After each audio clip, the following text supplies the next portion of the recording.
Bonjour à toutes et à tous et bienvenue dans votre émission de Rendez-vous, une émission enregistrée cette semaine et comme vous en avez l'habitude chaque saison, en plein cœur du Grand Est Open 88 de Contrexéville en France, le 3e tournoi international de tennis féminin. Et pas de tennis toutefois évidemment dans cette émission puisque nous allons parler animation ici à Contrexéville, nous allons parler marché et repas de producteurs locaux dans les alentours et enfin littérature. Nos invités de la semaine sont Johanna Goulin, bonjour.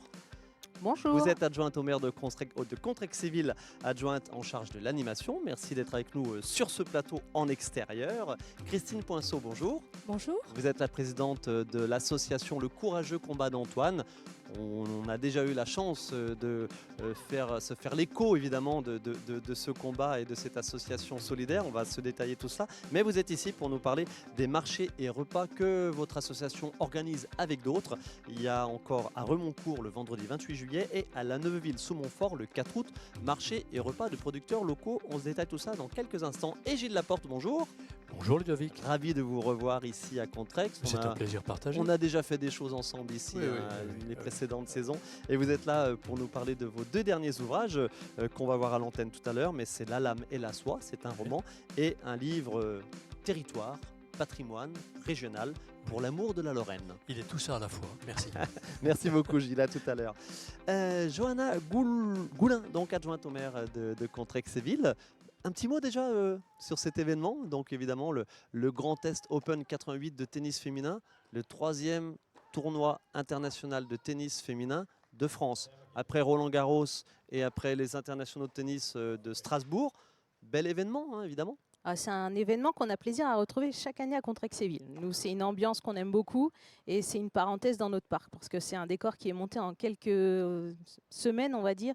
Donc c'est assez magique en tout cas pour les habitants, notamment de Contrexéville, parce qu'on voit les choses se transformer. Donc c'est un vrai plaisir. Alors on ne va pas parler de sport dans cette émission. Hein. Mon collègue Nicolas Brédard, évidemment, on a fait une émission spéciale lundi.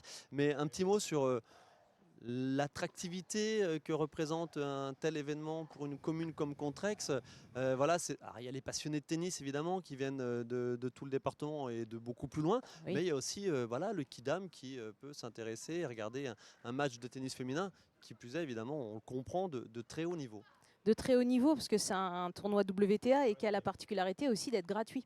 Et ça, c'est quelque chose qui est quand même, je trouve, extraordinaire aujourd'hui, de pouvoir accéder à des choses, notamment un sport qu'on ne connaît pas forcément, enfin que tout le monde ne connaît pas. Et je trouve, voilà, c'est une très belle vitrine et on a envie de ça. On voit bien que les gens viennent pour une ambiance qui est très particulière, ne serait-ce que l'accueil que procure le parc et l'ambiance que ça génère avec des joueuses qu'on n'aurait jamais l'occasion de voir si on n'est pas dans le monde du tennis, quoi. Avec la météo, a priori, de nouveau de la partie toute cette semaine et franchement, ça c'est chouette. Et puis bien sûr, la finale à retrouver en direct dimanche sur notre antenne, sur Vosges Télévisions. Nous sommes évidemment partenaires de cet événement.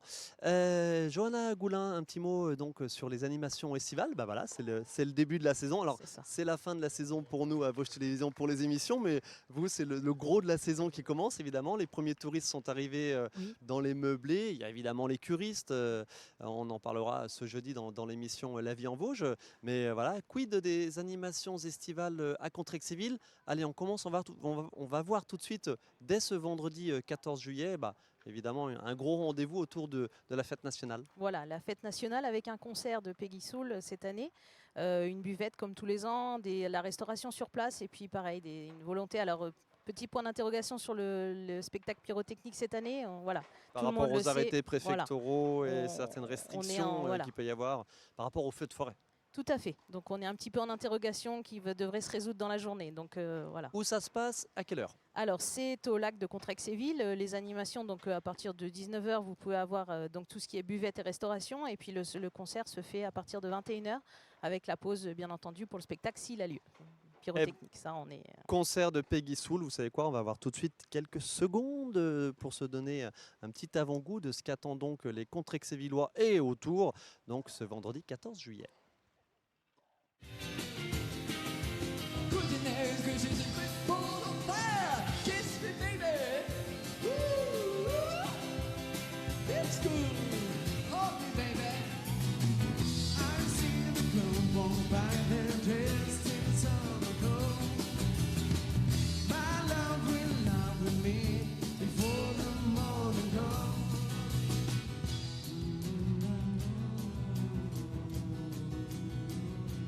Le groupe Peggy Soul Show qui sera donc en concert ce vendredi 14 juillet sur le site des Lacs de la Folie à l'occasion de la fête nationale ici proposée par la ville de Contrexéville. Le lac de la Folie justement, on va voir quelques images si vous voulez bien de ce site touristique évidemment d'importance ici à Contrexéville. Site de baignade posé autour d'un étang. Vous êtes un petit peu, je veux dire, structurellement parlant, la façon dont les choses sont organisées, ça vaut le détour, même si on doit venir très loin des Vosges pour découvrir ce site. C'est vrai que c'est très particulier parce que c'est une piscine en fait qui est dans l'enceinte, enfin dans la base de l'eau, mais on ne se baigne pas à proprement parler dans le lac. On a une piscine qui est dans l'un des étangs en fait que constituent les deux étangs de notre site de la Folie. Voilà, donc c'est une piscine qui est ouverte tous les après-midi et qui est entièrement également gratuite. Donc ça, c'est une volonté affichée. On souhaite que tout le monde puisse profiter de ce cadre qui est très très particulier, sachant qu'on est au cœur du massif de Contrexéville. Alors pardon, je me fais un petit peu l'avocat du diable. Est-ce qu'il n'y a pas de temps en temps un petit peu trop de monde? Parce que forcément, c'est un des seuls sites de baignade. En tout cas, c'est aussi et surtout un site de baignade surveillé. Donc ça, évidemment, c'est important pour les parents. Non, ça va, vous gérez l'affluence? On se débrouille, on va dire. Ça se maîtrise. On n'est pas non plus sur une zone très très touristique. C'est-à-dire qu'on a les habitués, on a les choses comme ça. Les gens de passage, on a des gens qui viennent quand même de Nancy pour passer une journée au calme.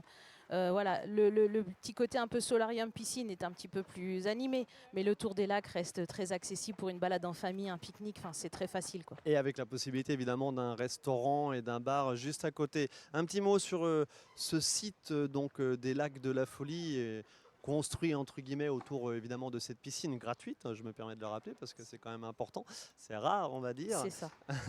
Quid des autres activités, acrobranches, balades, sentiers de randonnée, énormément de choses à faire, il suffit de se renseigner et de s'intéresser aux possibilités. C'est ça, c'est-à-dire qu'on a la chance d'avoir 200 km de sentiers balisés, donc au départ du site des lacs. On peut aujourd'hui faire des belles balades, on a moyen aussi de faire de l'acrobranche, donc c'est pareil, il est au cœur du massif forestier qu'on a juste à quelques centaines de mètres de la piscine. On a le pédalo, c'est quand même des petites choses, voilà, pour une journée en famille, c'est très sympathique. Mais on n'a pas le droit de sauter du Mais pédalo on n'a pour pas se le droit de baigner. sauter, Ouais. voilà, c'est ça. Pourquoi d'ailleurs la baignade est interdite, Alors, sécurité? en fait, c'est tout simple. C'est qu'aujourd'hui, pour avoir une baignade autorisée, il faut certains critères qu'aujourd'hui, on n'obtient pas tout simplement parce qu'on est sur un site très naturel et qui est un peu... l'eau n'est pas transparente, l'eau n'est pas dans des... Alors, elle est de bonne qualité, mais on n'a pas les critères sanitaires qui permettent de rendre cette eau baignable. Il y a énormément de contraintes, donc on se prémunit de ces contraintes. On a notre piscine, on arrive à trouver des compromis comme ça. Ça fait office. Alors pardon, de nouveau, je me fais l'avocat du diable, mais est-ce qu'on peut imaginer qu'un jour ce soit baignable? C'est dans les tuyaux ou pas du tout? C'est pas dans les tuyaux. C'est beaucoup trop compliqué aujourd'hui. Ouais, Donc ok. ce n'est pas dans les tuyaux. Allez, on se projette un petit peu si vous voulez bien, Johanna Goulin. On va voir quelques images de la fête de l'automne. Alors là, on est fin septembre, les dates de ce grand événement de la rentrée donc en septembre. Alors, on fait cette fête tout le mois de septembre, c'est-à-dire qu'on égrène des événements avec un temps fort aux alentours du 24 septembre, le dimanche avec une grande foire de producteurs et des associations qui viennent animer. C'est très orienté développement durable, c'est une volonté un peu de donner un peu l'état de nos paysages, de la biodiversité, donner des conseils, des choses comme ça. Donc le temps fort, c'est le 24, mais on égrène beaucoup d'événements tous les week-ends, en semaine. On fait des événements également pour tout ce qui est périscolaire, pour des choses comme ça, pour essayer d'éveiller en fait sur des sujets. Et on a cette année, pour la deuxième année consécutive, une exposition photo avec un concours photo qui va se dérouler donc, quasiment tout le mois de septembre. Et c'est Michel Munier, l'invité de cette exposition. Voilà, donc on essaie. Alors le thème, c'est les forêts d'ici et d'ailleurs. Voilà, donc on donne la place aux amateurs et aux professionnels. C'est vraiment très ouvert. La fête de l'automne, c'est votre événement phare de la rentrée. Oui. Comment ça s'est passé? Il vient de se terminer là au fin juin, début juillet, les Festifolies. Alors généralement, les années précédentes, c'était concentré sur un week-end, mais là, vous l'avez étalé sur 3 week-ends, c'est ça? Oui, alors très rapidement, c'était très sympathique. C'était avec notre partenaire, donc le casino de Partouche de Contrexéville. On a fait 3 dates avec 3 thèmes et c'était vraiment très festif. festif et au cœur du parc de la même façon, gratuit et très accessible et vraiment très festif, très chouette. Le dernier qui a eu lieu ce week-end, on a fait la fête, c'était très sympa. Allez, là l'événement est passé, c'était juste pour donner envie et se projeter Voilà. à juin et début juillet 2024.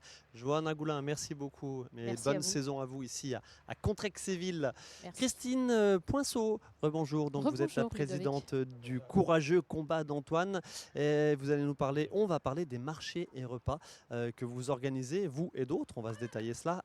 Premier rendez-vous, second rendez-vous à Remoncourt le vendredi 28 juillet et troisième rendez-vous à La Neuveville-sous-Montfort le vendredi 4 août. Le premier rendez-vous, il vient de passer, c'était le vendredi 7 juillet dernier. L'idée, c'est quoi? Des marchés et des repas de producteurs locaux solidaires. Alors, c'est-à-dire qu'effectivement, le premier marché est passé puisque c'était à Noroît et ces marchés sont effectivement à l'initiative de l'association Les Templiers de Noroît. C'est faire venir des producteurs locaux, ouvrir un marché qui commence vers 18 h et qui reste ouvert toute la soirée, on va dire. Et ensuite, c'est de permettre aux gens de composer leur repas, de l'apéritif jusqu'au café, en trouvant donc un producteur qui va permettre de composer le repas selon bien sûr les goûts de chacun, mais les producteurs qui seront présents vont permettre de manger, de boire raisonnablement, mais voilà, de constituer un repas. Il y aura des tables qui seront mises à disposition pour permettre vraiment aux gens de faire son marché, d'acheter sur place et de consommer sur place pour passer un bon moment ensemble. Alors c'est surtout pour animer nos petits villages. Et puis effectivement, nous, la particularité, l'association Le Courageux Combat d'Antoine, c'est de se faire connaître et puis de récupérer quelques fonds, puisque nous, on sera également au dessert, partie dessert pour ou des crêpes ou des gaufres, voilà. Mais c'est vraiment l'esprit de convivialité et voilà, quelque chose de très bon enfant où voilà, on prend une assiette, on s'assoit sur une table et on partage un petit moment entre voisins, entre amis, en famille, quoi. Et effectivement, le fait de pouvoir, entre guillemets, acheter son menu, mais après composer son menu soi-même, c'est quelque chose de très sympa et c'est un petit peu dans l'air du temps, quoi. C'est évidemment, on soutient les bons produits locaux sans se faire de contraintes, entre guillemets. C'est ça, et puis c'est surtout mettre en valeur, on a tout à côté de chez soi des maraîchers, des producteurs de viande, nous, on a aussi des producteurs de vin, pas très loin de chez nous. Donc, l'idée, c'est de les mettre en valeur. Ils sont à nos portes, on ne les connaît pas forcément. Et c'est aussi l'idée que ces producteurs puissent se faire connaître, bien évidemment, le jour où ils seront présents sur les différents villages, mais aussi qu'il y ait un contact qui puisse s'établir et perdurer dans le temps. Combien de personnes généralement à chacune de ces soirées? Donc on répète, hein, le 7 juillet c'est passé, mais rendez-vous le 28 juillet à Remoncourt et le 4 août à La Neuveville-sous-Montfort. Grosso modo, c'est entre Vittel et Mirecourt. Combien de personnes habituellement? Alors, on a dû faire une pause liée au Covid pendant, oui, là, j'ai pas précisé, 3 ans. vous reprenez. On reprend. C'est donc l'intérêt de votre venue aujourd'hui, vous reprenez cette proposition. Ouais. C'est ça, c'est pas simple parce que y en a qui n'ont pas pu être présents cette année. On espère les revoir les années prochaines. Mais en 2019, vous aviez combien de personnes à chaque fois? Alors en 2019, on va dire que sur Moncourt, il y avait entre 250 et 300 personnes. Ah oui, quand même. Voilà, donc, je voulais vous faire dire ce chiffre. Voilà, c'est quand même très sympa puisqu'on n'avait pas assez de tables et de chaises. Donc on est allé chez les voisins chercher leur salon de jardin pour agrandir les tables, on va dire. Et puis il y a aussi une petite animation, une animation musicale différente bien sûr sur chaque marché, mais pour inviter les gens à rester et puis avoir un petit bruit de fond très sympathique et découvrir effectivement des choses très sympas, quoi. Allez, Christine Poinceau, quelques mots évidemment sur votre association dont vous êtes la présidente, Le Courageux Combat d'Antoine. Antoine, c'était bien évidemment votre fils Oui. qui est parti d'une tumeur au cerveau. C'était il y a combien de temps? Alors il y a 10 ans cette année qu'il est décédé, en début d'année. Il aurait eu 26 ans à la fin de l'année. L'association au début a été créée pour améliorer son quotidien. Et après son décès, effectivement, on a choisi de continuer son combat pour les autres. parce qu'il est important de soutenir la recherche contre les cancers de l'enfant et de l'adolescent qui est trop peu développée encore. On espère qu'un jour, les cancers qui aujourd'hui ne se guérissent pas auront au moins un espoir de guérison. Et puis, on aide aussi les enfants et ados qui sont gravement malades ou porteurs de handicap, puisque la tumeur au cerveau d'Antoine l'a rendu hémiplégique. Il a donc fait face au handicap et au traitement. Et puis sensibiliser, parce que cancer et enfant dans la même phrase fait énormément peur. Ça fait toujours peur. Oui. On se fait l'écho, en Voilà. tout cas, ici sur notre chaîne, sur Vosges Télévisions, Oui, tout à fait. à des sujets difficiles comme ça, mais voilà, il faut les aborder, il faut sensibiliser, il faut mener des opérations de prévention, évidemment, sur ces sujets difficiles. Allez, on revient évidemment, si vous voulez bien, à ces animations, donc les repas et marchés de producteurs locaux. Qui sont-ils, ces producteurs locaux? Sont-ils de plus en plus nombreux? Combien? Alors, ce sont pas, on a bien compris, ce ne sont pas des exposants, mais ils participent à l'élaboration du menu qu'on veut. C'est ça. L'idée est vraiment chouette, Voilà. novatrice. Et puis, d'un marché sur l'autre, ce n'est pas forcément les mêmes. Donc c'est pour ça que c'est difficile de citer certains producteurs, surtout si j'en cite certains et pas d'autres. Non, pas impossible de tous les citer, mais voilà. Et puis ils ne seront pas forcément sur les trois. Certains vont pouvoir faire les trois, mais pas tous. Mais en tout cas, voilà, c'est le boulanger, c'est de la bière, c'est du vin, c'est des apéritifs, c'est des maraîchers, c'est la viande, le fromage. Enfin, vraiment tout pour composer le repas, de l'entrée et de l'apéritif au café. Petite projection, combien le menu? À combien le menu? Alors le menu, c'est selon ce que l'on veut, c'est-à-dire qu'on va chercher, voilà. Un petit ordre de prix. On va dire, je pense qu'à 15 €, vous avez le repas de l'entrée jusqu'au café sans aucun problème. C'est donc parfaitement des prix très abordable, effectivement. Tout à fait. Un petit mot sur l'association qui organise donc le rendez-vous du vendredi 4 août à la Neuveville sous Montfort, l'association L'Équevillonne. L'Équevillonne, oui, c'est ça. Un petit mot sur cette association? Alors, c'est donc l'association qui s'occupera des repas sur à la Neuveville sous Montfort, pardon. Même concept que les deux précédents. Que fait-elle, cette association? Cette association, alors c'est une association qui est là vraiment pour animer le village. D'accord. C'est vrai que sur les 3 associations cette année, alors normalement nous sommes 4, mais le village de Saussure-les-Bénévilles, ne pouvait pas l'organiser cette année parce qu'il y a des travaux au sein du village, donc il ne pouvait pas l'organiser. Les 3 autres associations, donc si on part sur les 4, sont vraiment là pour animer, pour faire des petites manifestations sur le village. Et effectivement, nous, on a en plus cette particularité où, par exemple, on sera à la Neuville sous Montfort où on proposera des gaufres pour faire connaître et pour récupérer quelques fonds. Et tout cela, évidemment, c'est l'idée, c'est une opération tant solidaire que festive et conviviale. Et conviviale, bien évidemment. Ça. Allez, merci beaucoup, merci Christine à vous, Ludovic, d'être à nouveau venue nous proposer un nouvel événement sur ce plateau. Gilles Laporte, écrivain, 2 titres qu'on va voir dans quelques instants l'image, mais je vais les montrer ici. Allez, La lame et la soie, c'est un roman. Et Pour l'amour de la Lorraine, j'ai envie de dire, tout est dit dans le titre, Pour l'amour de la Lorraine. Allez, Gilles Laporte, quelques mots évidemment sur cet énième roman. C'est votre combienième? Est-ce que vous les comptez? Oh, j'en sais rien, non, je compte plus. Je compte plus parce que ça m'impressionnerait trop. Donc, grosso modo, c'est un par an. Cette année, il y a 3 livres qui sortent. Cette année, vous avez fait c'est un peu fort. compliqué là, oui. Ouais. La lame et la soie, l'idée évidemment, pourquoi on a toujours plaisir à vous accueillir ici sur notre antenne, c'est que vous êtes... alors, je sais que le terme vous plaît pas trop, hein, écrivain, auteur, régionaliste. Alors, on va oublier cette définition, mais en tout cas, vous situez évidemment toujours vos histoires dans nos territoires, dans notre région. Alors une fois dans les Vosges centrales, une fois dans la plaine, vous allez un petit peu vers Nancy, vous allez un peu évidemment ailleurs en Lorraine et en France. Mais bon, forcément, voilà, les Vosges, c'est votre terre de prédilection pour nous raconter des histoires. Il faut bien qu'une histoire soit enracinée quelque part, qu'elle se passe quelque part. Elle se passe un peu partout en France, mes histoires.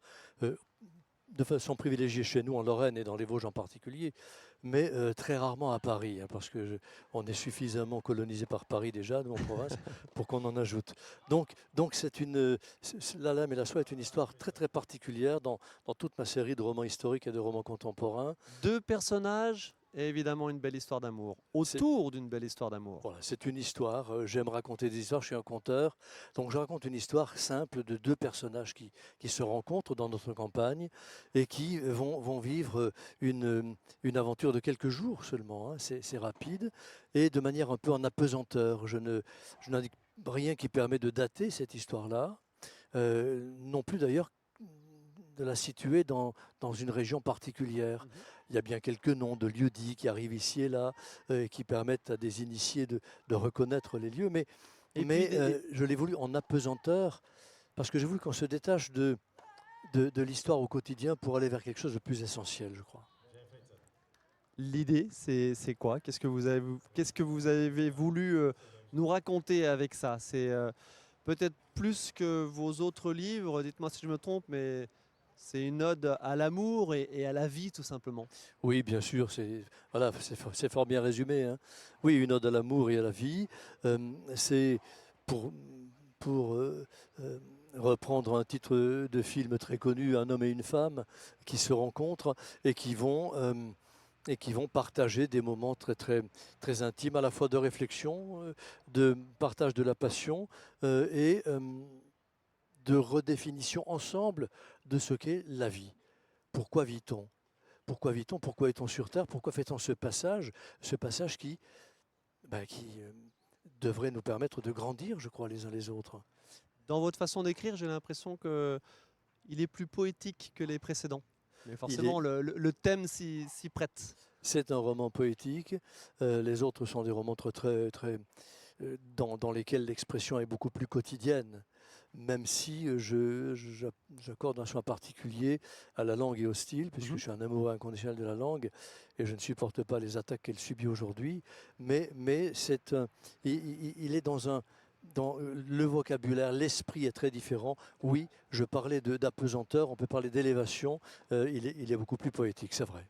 La Lame et la Soie aux éditions Kairos. Et je vais dire le prix, 17 €. Mais c'est avant tout une histoire d'amour. Hein. C'est avant tout une histoire d'amour, on est bien d'accord. Allez, deuxième ouvrage que vous venez de sortir, Pour l'amour de la Lorraine. Alors là, pour le coup, on est sur un cri d'amour à notre territoire. Mais c'est encore une histoire d'amour. Édition Magellan et compagnie. Magellan, c'est cette maison d'édition qui un jour m'a contacté pour me demander d'écrire cette ode à la Lorraine, cet hymne à mon pays.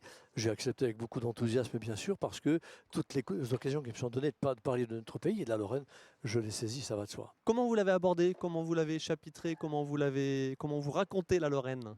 J'ai découpé ce livre un peu à la manière d'une pièce de théâtre, avec un acte 1, un acte 2, un acte 3, qui permettent à chaque fois non pas d'aborder un département, un des 4 départements lorrains, mais d'avoir une approche, oui, géographique, économie, politique, sociale et culturelle, bien sûr, mais aussi avec là aussi du recul qui permet de se replonger dans l'histoire de ces différentes parties de la Lorraine, une histoire qui permet de mieux comprendre notre présent et à partir de là d'imaginer davantage l'avenir.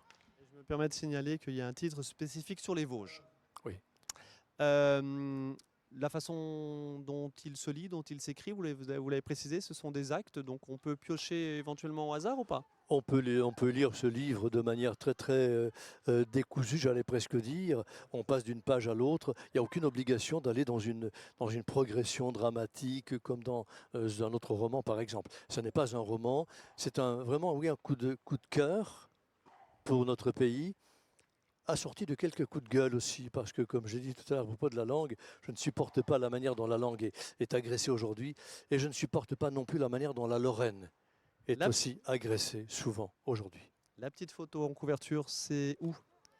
Une petite colle, on n'avait pas préparé cette question. Si, on peut. C'est Dombreau-sur-Vert, qui n'est pas très loin de la Neuville-sous-Montfort. Très loin juste à côté. Oui, pas très loin de Paray.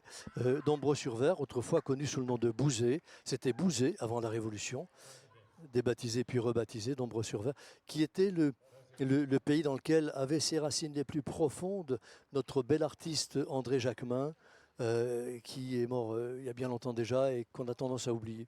Mais il avait vécu une bonne partie de son enfance dans ce village et il s'était inspiré de ses perspectives et de ses horizons. André Jacquemin, graveur évidemment. Graveur, peintre, qui a été longtemps conservateur du musée des Beaux-Arts à Épinal. Gilles Laporte, merci beaucoup de ce témoignage et évidemment de ces deux ouvrages de nouveau. Vous agrémentez, vous incrémentez évidemment le patrimoine littéraire de notre département et de la Lorraine. Merci beaucoup Gilles Laporte, bonne Merci continuation. Ludovic. Merci à tous les trois de votre participation à cette émission. Christine Poinçon, rendez-vous le 28 juillet, c'est un vendredi à Remoncourt, donc avec un marché et repas de producteurs locaux. Et puis le 4 août à La Neuveville sous Montfort, c'est le troisième et dernier rendez-vous.